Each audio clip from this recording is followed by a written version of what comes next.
Welcome to the weekly stock market roundup for the week ending 12 September 2025.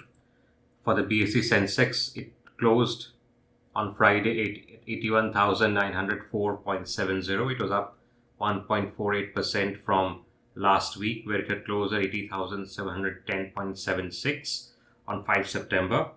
On a year-on-year basis, it was down 1.31%. Last year, it had closed at 82,988.78.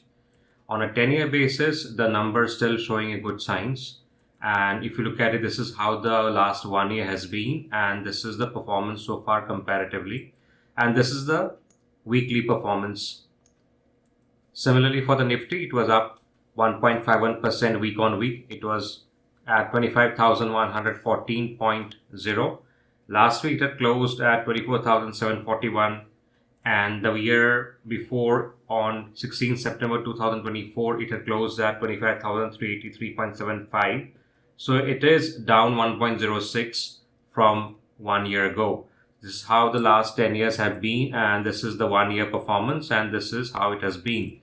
And this is the week performance. In news, the Indian markets saw a strong dose of regulatory support as SEBI approved multiple reforms easing IPO norms. They lowered public shareholding timelines and simplified the foreign investor access. They enhanced norms for REITs and alternate investment funds.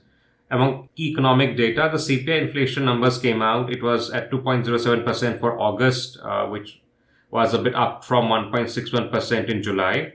Even though it was aligned with expectations, the rise was attributed to higher inflation in vegetables, meat and fish, oil and fats, and personal care items.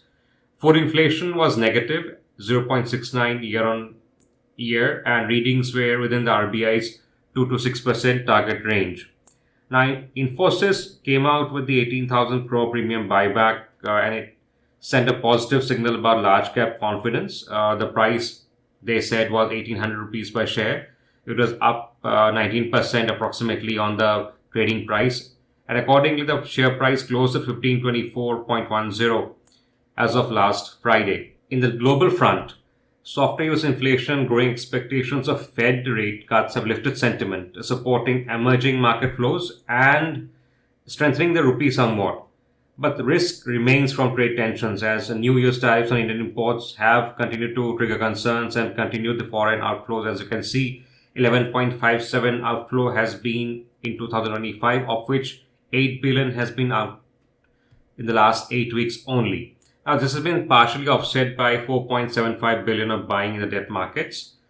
On a valuation side, on a sector-wise basis, IT, industrial, services, telecom have outperformed, while FMCG, consumer, discretionary, commodities, realty have lagged in the last week.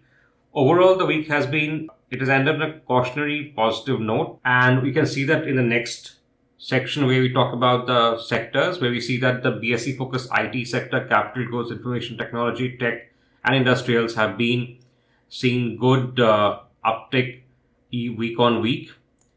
4.28% for BSE focused IT. For capital goods, it is 4.25. Information technology, it is 4.19. BSE tech, it is 3.22, and industrials, it is 2.74. The bottom 5 have been BSE consumer durables, BSE fast moving consumer goods, consumer discretionary, commodities and realty, of which only consumer durables was down week on week. It was down 1.19%. For the NSE, the story has been somewhat similar. The Nifty, mid, small, IT and telecom, Nifty IT, PSU Bank, financial services, and X-Bank and financial services 2550 have been on the uptick. As you can see, the numbers are showing 5.23% for mid, small IT and telecom, while for Nifty IT it was 4.26. For PSU Bank and financial sector, it has been in the 2 to 3% range. The bottom 5 have been consumer durables, like it was for BSE, media, FMCG, again like BSE, mid, small, financial services and realty, of which only consumer durables, Nifty consumer durables, has been the one which has been on the negative side week on week. In terms of stocks, JBM Auto performed from last Thursday. It was up 13.88%. Hindustan Copper, Gujarat Mineral Development Corporation, Garden Reach Shipbuilders, BML Limited. But on a weekly basis, as you can see, JVM was up 16.01%. Now, the stocks that were down, GlaxoSmithKline Pharma was down 3.10 day on day, but on a weekly basis it was up 0.17. Metropolis Healthcare has been on the downswing for some time now. On Thursday, compared to that, it was 2.91% down, but a week on week it was down 35.71. Waaree Energies, Sumitomo and Jindal Stainless kind of rounded up the top 5 losers.